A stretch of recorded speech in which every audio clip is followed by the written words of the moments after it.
자, 코스모스를 읽어보는 시간입니다. 자, 오늘은 챕터 6가 시작되는 날입니다. 이 챕터의 제목은 트래블러스 테일스죠. 자, 여기서 말하는 이제 트래블러는 여러 가지 의미가 될 수 있죠. 진짜 일반적인 여행자가 될 수도 있고요. 근데 주로 이제 코스모스니까 여기는 우주를 여행하는 여행자가 되겠죠. 근데 이 테일스는 사람만이 테일스 어떤 이야기죠. 이야기를 들려줄 수 있는 것은 아니고 현재까지 우주를 여행할 수 있는 여행자는 로봇이죠. 그러니까 로봇 형태의 우주선이죠. 일종의 우주선이 들려주는 이야기입니다. 그 이야기에 관련된 내용이 이제 주가 될 거고요. 또 나머지 일부는 진짜 인간 여행자들의 이야기가 됩니다. 그것은 우주에 대한 여행은 아니겠죠. 하지만 우주 여행에 이제 버금가는 당시의 어떤 인간의 도전 정신을 시험한다는 점에 있어서는 현재 우주 여행에 버금가는 어떤 도전 정신을 가진 사람들의 이야기가 여긴 등장을 합니다. 일단 첫 문장 보겠습니다. 자, but the most productive, 가장 생산적인 어떤 것이 있었다. have been the two television cameras였다. 자, 이게 주어겠죠. the most productive는 have been the two television camera가 바로 가장 생산적인 어떤 거였다. 자, 디자인 되어 있죠. to take tens of thousands, 그러니까 1만 개 정도의 사진을 take죠. 찍도록 디자인되어 설계되어 있다. 디자인은 이제 설계라고 보시면 됩니다. of picture of the planetary island라고 표현했죠. 각 행성들, 우주에 있는 이런 우주보다 이제 태양계만 국한해서 이야기를 해야겠죠. 인간이 아직 태양계를 벗어난 지가 얼마 안 됐죠. 근데 이 행성 하나하나를 칼 세이건은 planetary island라고 칭했죠. in the outer solar system. outer solar system은 solar system, 태양계를 말하죠. 태양계의 외곽에 있는, 이때 태양계 외곽은 어디를 말하냐면 주비앙 시스템을 말합니다. 주비앙은 그 주피터에서 왔겠죠, 당연히. 그러니까 주피터형, 목성형 행성계를 말합니다. 그러니까 이 첫 문장은 바로 그거예요. 보이저 2호, 다음 문장에 나오지만 보이저 2호가 이제 우주로 떠났죠. 이거를 출항한다고 합니다. 보통 우주에 관련된 용어는 그 바다에 관련된 용어와 많이 섞어서 쓰죠. 그래서 이제 보이저 우주선 2호가 출항을 했을 때, 그리고 그 주비앙 시스템에 이제 접어드는 그 과정을 이야기를 하는 거죠. 그 문장 자체는 어렵지 않죠. 자, 이때 주어는 이렇게 the productive, the most productive, 이거 자체도 이거 형용사 아닌가 이렇게 생각하는데 주어가 될 수 있다는 거죠. 그렇게 보시면 될 것 같고요. 그리고 보이저 우주선에 달려있는 이 2대의 카메라, 한 10,000장 정도의 사진을 찍어서 전송할 수 있는 그 카메라가 가장 생산적이라는 건 가장 필요한 어떤 장비였다, 이렇게 볼 수 있겠죠. 자, 다음 문장 보겠습니다. Voyager 2 moved on, 이동했죠. on an arching trajectory 하고 past the orbit of Mars. 자, arching trajectory는 뭔지 아시겠죠? trajectory는 쏘아 올리는 그런 걸 말하죠. 난쟁이가 쏘아 올린 작은 공이라는 소설도 있죠. 그때 그 쏘아 올리는 게 trajectory입니다. 근데 arching 형태, arch는 이런 형태죠. 아치 형태로 트래젝토리 된 게 past, 지났습니다. The orbit of Mars, 화성 궤도를 지납니다. 자, 어떻게 설명해야 될까요? 자, 태양이 있고요. 지구가 있고요. 화성이 있겠죠. 그 다음 목성이 있겠죠. 자, 지구에서 발사가 되죠. 지구에서 발사된 우주선. 자, 지구 궤도가 있고요. 화성 궤도가 있죠. 지구에서 발사된 우주선은, 자, 보통 이렇게 시계 반대 방향으로 이제 행성이 공전을 하죠. 그러면 자, 어떻게 우주선을 쏘냐 하면은 이 위치가 아니라 각각의 공전 속도를 감안해서 쏩니다. 그래서 여기서 발사돼서 한 7개월 정도 걸려서 혹은 더 걸릴 수도 있겠죠. 화성 궤도에 도달할 때 화성이 어디 있느냐가 중요하죠. 7개월이면 거의 한 이 정도 가 있다고 볼 수 있겠죠. 그럼 우주선은 태양계를 벗어날 때 가장 단거리인 이 방향으로 쏘는 것이 아니라 화성 궤도 쪽으로 쏜다는 거예요.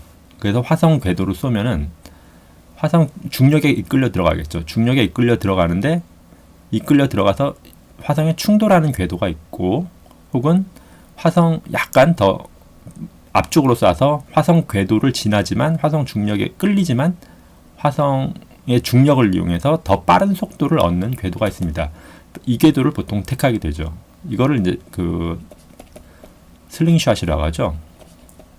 슬링샷은 뭐냐면 그러니까 중력에 계속 이끌려서 이 힘이 이제 결국은 우주선의 속도에 더해지게 된다는 거죠. 이러한 방식은 이제 슬링샷 방식이라고 하는데 지금 굉장히 흔한 용어가 됐죠.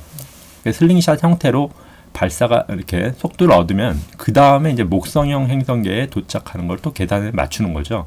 그럼 목성은 훨씬 더 강력한 중력을 갖고 있기 때문에 또 한 번 슬링샷 형태로 속도가 훨씬 가속돼서 붙게 되겠죠. 그 다음에 이제 토성계로 들어가겠죠.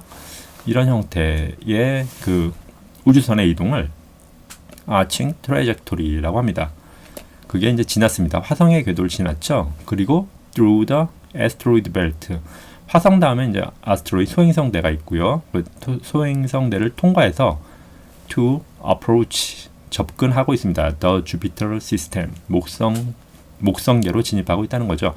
그리고 thread its way. 자, thread는 명사로는 실을 꿰다죠. 동사죠. 실 꿰다. 근데 이거를 사전에 있는 의미처럼 이렇게 꿰다 뭐 한 땀을 이렇게 꿰는 거, 바느질에 이렇게 한 땀을 꿰는 것처럼 느끼시면 안 되고요.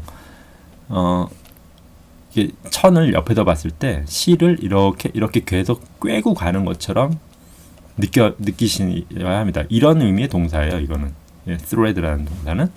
그러니까 단순하게 여기 한 땀을 말하는 것이 아닙니다. 한 땀을 꿰다 이렇게 하면 의미 이해가 안 되고요.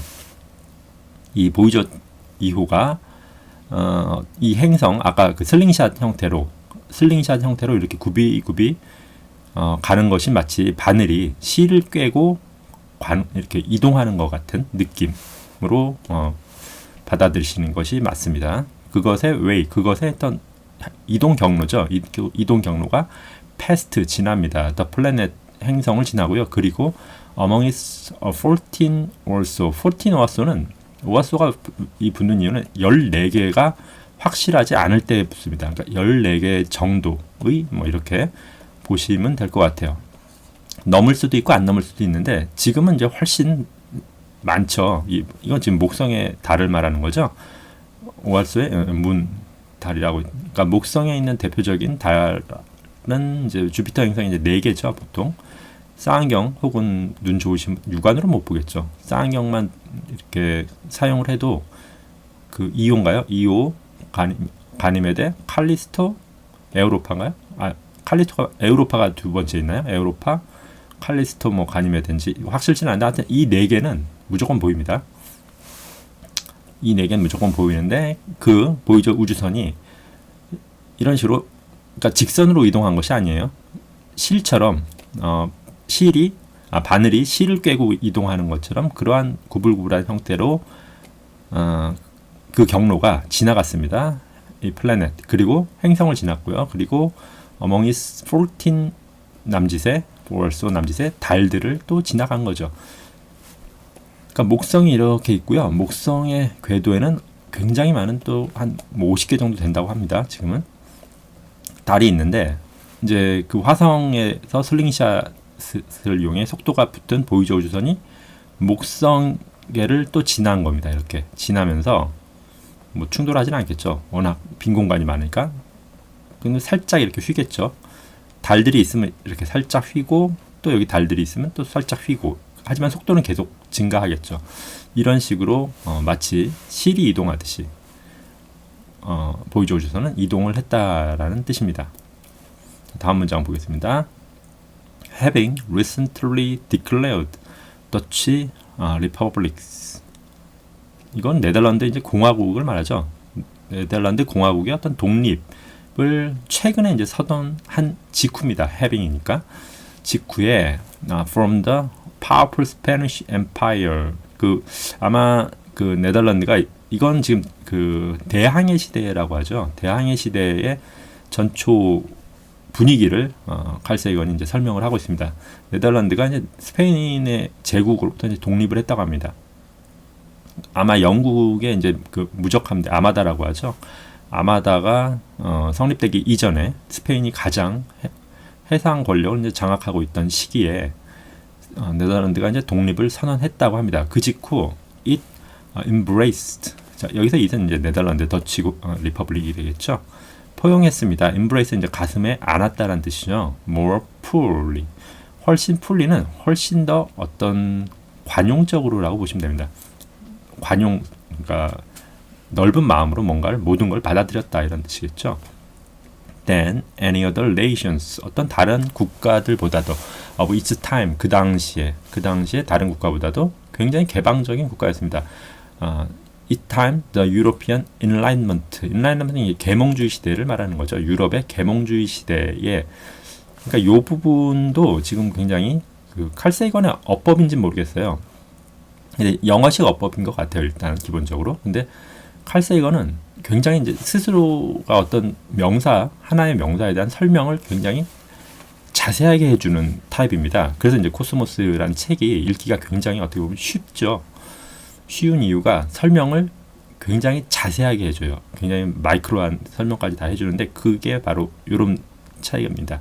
그러니까 일반적으로 영어의 그 습성이기도 한데 하나의 명사를 이야기하면 그 바로 설명을 해줍니다. 칼 세이건은 이런 식으로 이제 설명을 많이 해요. 그러니까 많은 사람들이 그냥 소유격이 있으니까 네덜란드 시대에 이렇게 하고 이야기를 하고 다음 이야기로 진행을 할 텐데 칼 세이건은 그렇지가 않다는 거죠. 그게 바로 유로피안 계몽주의 시대다 이런 식으로. 그러니까 영어는 어떻게 보면 한국말보다 말하기가 정확히 말하기가 좀 더 수월한 언어일 수도 있어요. 왜냐하면 한국말은 하나의 명사에 수식어가 앞쪽에 붙죠. 그러니까 이 수식어를 먼저 이야기를 막 해야 그 다음에 명사를 이야기합니다. 근데 영어는 그게 아니라 명사를 먼저 이야기하고 그 다음에 수식될 어떠한 단어나 명사나 뭐 이런 것들, 부사나 이런 것들을 붙여주죠.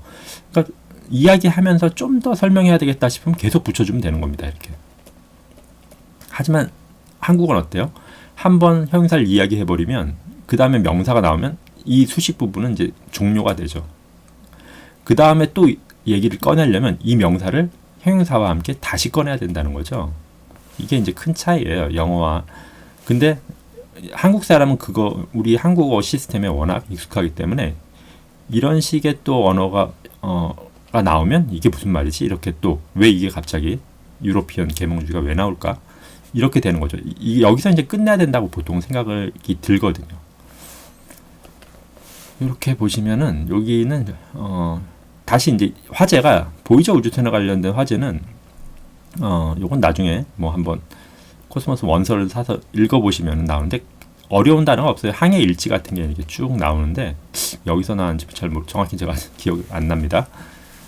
어쨌든 그렇게 어려운 부분이 없고 바로 어떤 인간이 우주를 항해하기 직전에 이제 바다를 항해하는 그러한 시대로 접어듭니다. 그러니까 칼 세이건의 기본적 시각은 우리가 우주로 나가는 게 굉장히 어렵고 두렵게 느껴지죠. 인간이 특히 우주로 나가는 거는. 근데 이 당시에는 어떻습니까? 대항해 시대 이렇게 바다를 보면 어떻죠? 이렇게 육지에 사람이 이렇게 서서 바다를 보면 무한의 어떤 공간처럼 느껴지죠. 끝이 없는. 여기를 이제 배 타고 나간다고 생각해 보세요. 배 타고 나가 보면 나중에 육지도 안 보이는 어떤 지점이 있겠죠. 정말 그러면 깜깜하겠죠. 그러니까 이러한 그 항해에 대한 도전은 인간이 우주에 나갔을 때와 비슷한 어떤 그러한 용기가 없이는 불가능한 거죠. 그러니까 이 당시에 사람들의 어떤 용기를 우주에 대한 도전과 병치시켜서 설명하는 그런 부분이라고 보시면 되겠습니다. Having recently declared, 그러니까 지금 그 중심이 이 네덜란드예요. 더치 리퍼블릭. 더치 리퍼블릭이 굉장히 포용적인 국가였고, embrace more fully라고 되어 있고, 그래서 이 네덜란드의 그 항해자들이 많은 일을 해내죠. 그런 부분에 대한 이제 설명이 이어질 겁니다. 자, 다음 문장 보죠. There were powerful elements of scientific adventure and gist for discovery. 발견에 대한 어떤 gist는 열정이죠. 열정 of gist. 이 gist 하면 이제 스타크래프트 질럿을 생각하시면 돼요. 질럿의 그 Z가 아마 어원이 같을 거예요. 질럿이라는 그 광신도라는 뜻이죠. 질럿은 new land, 새로운 대륙에 대한 이 랜드는 대륙입니다. 땅. 대륙이거나 어떤 다른 섬이겠죠. New planet and animals. 플랜츠입니다. 식물과 동물들. New people. 새로운 원주민들이겠죠. The pursuit of knowledge. 지식에 대한 추구. For its own sake. 그것 자체를 위한이죠. sake니까. its own sake. For its own sake. 그냥 하나의 관용 표현으로 외워주시면 될 것 같아요. 그 자체에, 순수하게 그것 자체만의 어떤 지식에 대한 추구죠. 그러니까 어떤 의용이나 이런 것을 생각한 것이 아니죠. 보통 이제 장사꾼들은 어떻게 생각하죠? 이거 어떤 사람을 보면 이 사람을 어떻게 이용해서 내가 돈을 취할까? 혹은 어떤 동물을 보면 이 동물을 어떻게 잡아다가 팔아서 내가 이익을 취할까? 어떤 식물을 보면 이 식물을 어떻게 재배해서 내가 이익을 취할까? 이 생각을 하죠. 근데 그게 아니라, 글쎄요, 이건 좀 칼 세이건만의 긍정적인 생각인지는 모르겠어요. 그런데 그게 아니라 그냥 이러한 어떠한 발견에 대한 기쁨을 위해서, 이 디스커버리한 지스트라고 되어 있죠. 기쁨을 위해서 어떤 과학적 어드벤처, 과학적 모험에 대한 그러한 어떤 파워풀한 엘리먼트가 있었다라고 이야기를 하고 있습니다. 정말 그런지는 사실 그렇지 않죠. 사실 이 대항해 시대라는 것이 열리면서 사실 그 대륙에 이렇게 아메리카 대륙이 있었죠. 아메리카 대륙이 있었고 캐나다가 있고 아시아가 있고 뭐 인도가 있고 그다음에 유럽이 있고 밑에 이제 아프리카가 있죠. 그다음에 뭐 호주도 있겠죠. 자, 원주민 지금 유럽은 여기에 살았죠. 그리고 대항해 시대가 되면서 여기서 이렇게 뭐 마젤란이 이렇게 아프리카 희망봉을 지나고 하면서 다 여기가 이제 점령이 되죠. 여기가 점령된다는 건 여기 사람이 안 살았습니까? 사람이 안 살았으면 뭐 사실 문제가 안 되지만 사람이 살았죠. 그러니까 대항해 시대가 열렸다는 건 뭐냐면 이 개별 대륙에 살던 원주민들한테는 이제 대재앙의 문이 열린 셈이죠. 그러니까 실제로 어떻게 됐습니까? 아프리카는 지금도 가난에 이제 고통받고 있죠. 영아 사망률 최고죠, 여기가. 그리고 호주 어떻죠? 호주의 애버리진들 멸종했다고 보시는 게 맞죠? 인디언은 멸종 안 했습니까? 멸종했죠. 그리고 이 남미 보세요. 남미는 다 스페인어습니다. 브라질 빼고는 다, 브라질 또한 뭐 포르투갈어 쓰죠.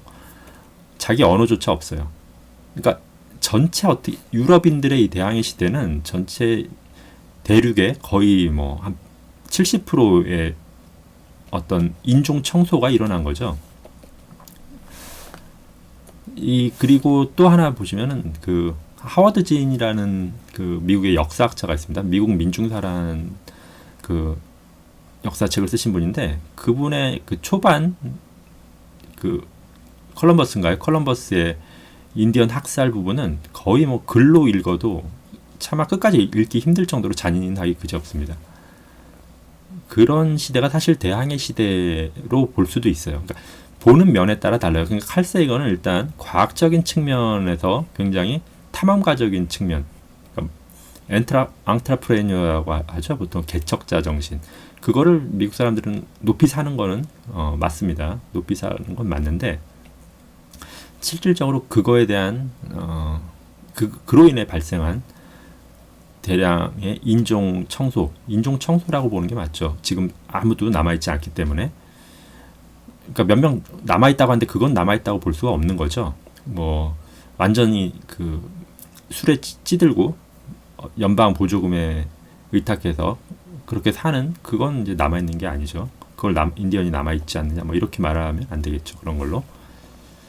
그렇게 보시면 될 것 같아요. 아무튼 이 부분은 굉장히 좀 제가 보기에는 그냥 서구적인 어떤 승자의 시각이라고 저는 생각이 됩니다. 이런 시각으로 보면은 만약에 진짜 외계인, 칼 세이건이 바라는 외계인 선단이 나타났습니다. UFO 선단이 나타나서 지구인을 다 청소하고 여기 이제 훨씬 발전된 외계인 문명을 세우는 것도 선이에요. 그렇게 되면. 그렇겠죠. 그렇게 되지만 개별 그 인디언 부족이나 이런 데는 어떻습니까? 사유재산의 개념이 없었죠. 그러니까 이게 위험하다는 거예요. 뭐가 위험하냐면 인간은 굉장히 이제 탐욕적인 사람들이 지금 어떻게 보면 진화의 승자로 나와 있는데 처음에 콜럼버스가 이렇게 갔어요. 그래서 야, 그 금 좀 줄래? 금이 이제 제일 먼저 눈에 보였겠죠. 그러니까 그래 금 하고 얘는 줬습니다. 그때 인디언이 생각하는 거는 인디언은 사유재산 개념이 없었죠. 그래서 얘한테 금을 줘도 얘가 나중에 다시 나 금 좀 필요해 다시 줘 그러면은 다시 줄 알고 주는 겁니다. 이 사람의 생각과 얘는 얘네들은 아무 생각도 없이 그냥 주네 계속 요구하자 이런 식의 또 탐욕적인 생각을 하게 되죠. 결국 안 주면 이제 금이 없는데 그러면 얘는 이제 화를 내는 거죠. 화를 내고 더 강력한 무기로 얘 팔다리를 자르고 뭐 이제 이런 식의 만행을 저질렀죠. 그러니까 문화가 다른데 다르면 아마 외계인이나 훨씬 발전된 어떤 문명이 지구에 오면은 인간에 대해서 충분히 조사를 할 겁니다. 인간이 얼마나 잔인한 짓을 지구에서 지금까지 저질렀는지에 대해서. 그러면 사실 할 말이 없습니다. 그 다른 발전된 문명이 인간 문명을 삭제해버리는 것에 대해서 큰 할 말이 없죠. 우리가 그렇게 해왔으니까. 이 부분은 사실 그런 느낌을 좀 들게 하는 부분입니다. 다음 문장 보도록 하죠. 자, it took shiploads of marble to build. 이 부분 이제 약탈에 관련된 부분을 좀 적었죠. 자, take죠. 이건 뭘 취했습니다. shiploads 복수형이 돼 있죠. 자, 이 load란 말 때문에 제가 요 짧은 문장을 선택했는데, 자, load는 뭔가를 재는 거죠.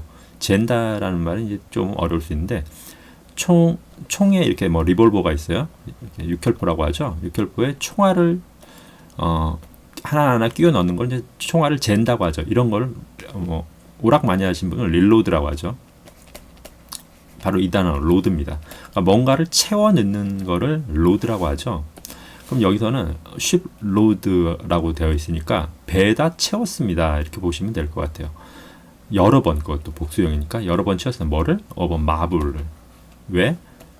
건축하기 위해서, 대리석 건물을 건축하기 위해 여러 번 배에 실어서 날랐다라는 거죠. 그래서 뭐 했을까? 유럽에 이제 거대한 대리석 건축물들이, 그 대리석들이 유럽에서 왔겠습니까? 많은 다른 약탈된 식민지에서 왔겠죠. 그런 부분입니다. 약탈이 있었다는 거죠. 그 다음 보죠. 자, 컨스탄틴 허이언스라고 되어 있죠. 호이겐스라고 우리가 보통 많이 이야기하는 그분입니다. 허이언스는 포이트 시인입니다. 그리고 디플로맷 외교관이기도 해요. of the time 그 당시에 외교관이기도 하죠.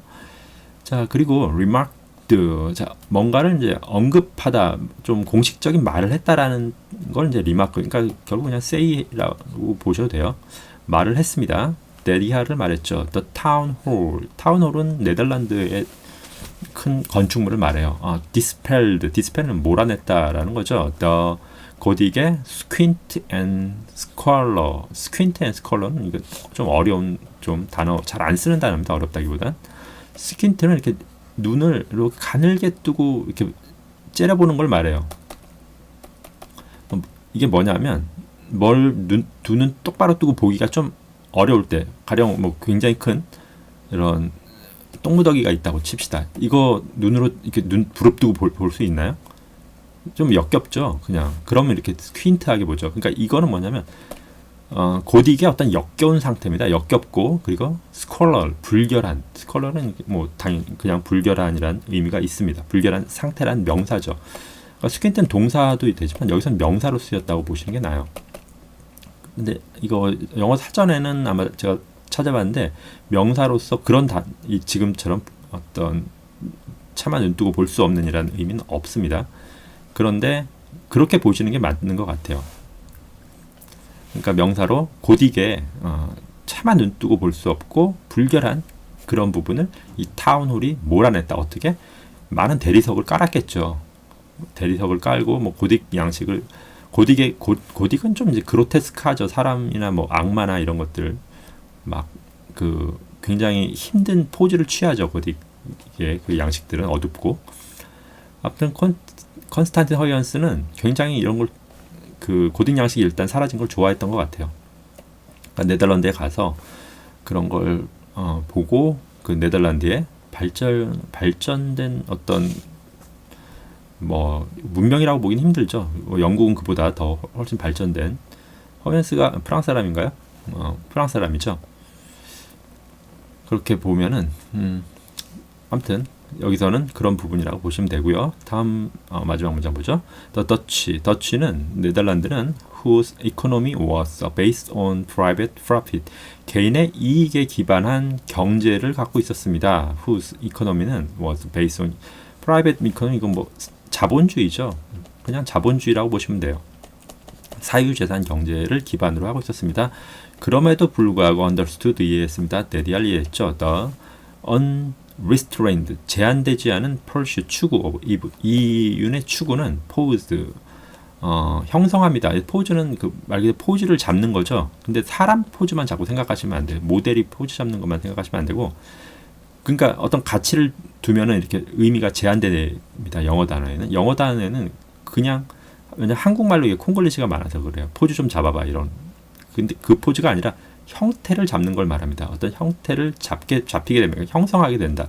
그렇게 보시면 될 것 같아요. threat 위협이죠. of the nation's soul 국가의 어떤 정신을 타락시키는 거죠. threat 국가 정신. 국가는 뭐 다 좋은 어떤 국가의 국시라고 하죠. 국시를 갖고 있죠. 하지만 좋은 국시를 갖고 있으면 뭐합니까? 일본도 좋은 국시 가지고 아시아를 침략했죠.